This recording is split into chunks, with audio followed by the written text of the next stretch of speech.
বিলোনিয়া শহরের মধ্যে রয়েছে শালটিলা লেক। একদা যা ছিল বিলোনিয়ার অহংকার, আজ তা অবহেলার আস্তাকুড়। ৮ বছর ধরে এই জলাশয় কাঁদছে, আর প্রশাসন ঘুমাচ্ছে। শহরের প্রাণকেন্দ্রে হাসপাতাল আর মৎস্য দপ্তরের নাকের ডগায় পড়ে থাকা এই সরকারি সম্পদ আজ নালা নর্দমার চেয়েও অধম। কচুরিপানার চাদর, ময়লার স্তূপ, দুর্গন্ধে বাতাস ভারী। রাত নামলেই এখানে নামে ঘুটঘুটে অন্ধকার আর সাপের রাজত্ব। হাসপাতাল কর্তৃপক্ষ দায়িত্ব ঝেড়ে ফেলে কয়েকটা টাকার বিনিময়ে তুলে দিয়েছে মৎস্য সমবায়ের হাতে। ফল, সরকারি লেক এখন ব্যক্তিগত পুকুর। একসময় ছিল স্বপ্ন, বাম আমলে চেকার বসানো পথ, বসার বেঞ্চ, আলোর রোশনাই আর জলের বুকে লাইটিং শো। মানুষ আসত, প্রাণ জুড়াত। বাম গেল, রাম এলো, আর তার সাথে সাথেই লেকের কপাল পুড়ল। উন্নয়নের বুলি ফুরিয়েছে, কিন্তু লেকের সংস্কারের ফাইলে ধুলোই জমেছে।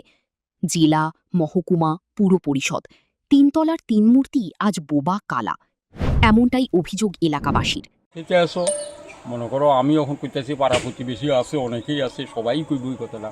যেমন মনে করো হাসপাতালে সমস্ত দূষিত জলদি আইতে আছে, ড্রেনের মধ্যে পড়তে আছে, কোনো সংস্কার নাই। বুঝলেন? যেমন পুকুরের মধ্যে ফেনা হইয়া রয়েছে, একটা বাচ্চা ফলাফান করতে পারে, গরু ফুটতে পারে, ছাগল ফুটতে পারে, মানে যেভাবে আবর্জনা হইয়া রয়েছে, কোনো এটার মানে পরিষেবা তো কিছুই নেই।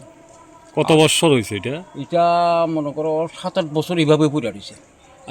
আগে তো এখানে এখান দিয়ে চারিপাশ দিয়ে রাস্তা, এখান দিয়ে রাস্তা, চেকার বগানোর রাস্তা আসলো, কোনো সংস্কার নাই। কোনো সংস্কার নেই। এটা কি তাই এটা সরকারি লেক? হ্যাঁ।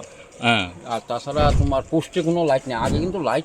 এলাকাবাসীর পক্ষ থেকে অশোক বণিক সংবাদ মাধ্যমের সামনে জানান, বারবার বলেছি এই জলাশয়ের সমস্যার কথা।